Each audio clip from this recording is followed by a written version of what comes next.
that is why I'm doing this documentary.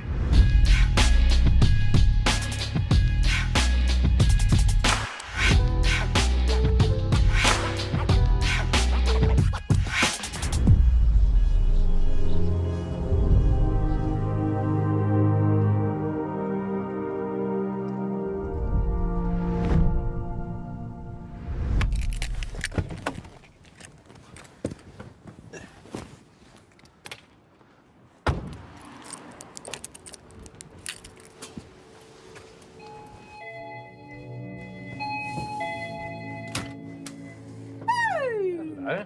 How are you? Me and my mum are almost like an unbreakable bond. She's like my best friend rather than a mum. We go through everything together, always have done, probably always will. Ethan's my whole world, my absolute heartbeat. Without him, there is no heart. So we are at Mummy Bez's house today because she's going to cook me a nice little meal because she's caring and she loves her son. Very much. Boom. And we've got a whole box of fun to go through. This is everything that has existed about me from get-go. Day one. Everything that belongs in my life. Yeah. There's more than that. There's a whole nother one of them up there. My whole pregnancy, all I kept saying when I used to rub my tum was I want a very, very naughty little boy. And I was blessed in that regard. That's me. Class. Not many people know, but I actually had Ethan on my own. So it was a very, very emotional day. One that I'll treasure forever. The swag was on point, you know. Look at that. You did a good job. I did. I've always known how to dress. The real dad disappeared when I was conceived. It was very tough.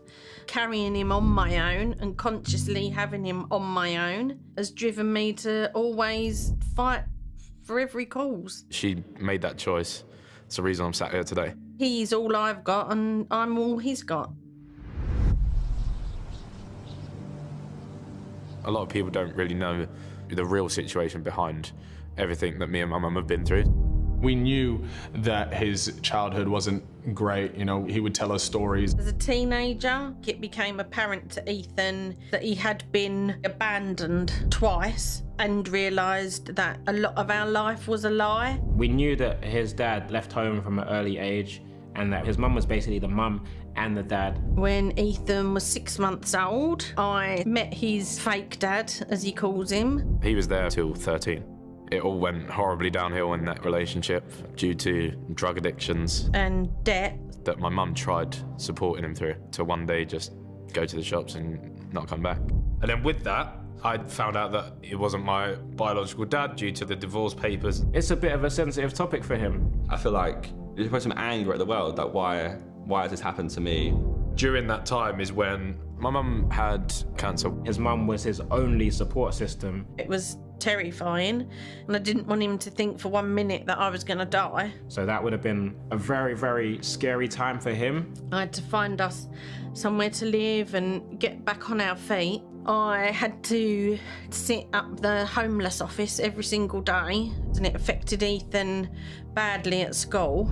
Ethan would be a bit disruptive, destructive. Just school didn't work for him, he didn't fit. That was the time that I sort of went off the rails. It was sort of just a whirlwind at that time. I can barely imagine what it feels like, so I can't really put into words how he must feel. I had to take antidepressants and see therapists. Yeah, it's really emotional. You might have to stop. Everything she went through whilst I was at secondary school is a real merit to the type of woman she is. I think younger Ethan had a lot of emotional baggage, but I think nowadays I've turned all of that energy into now something positive.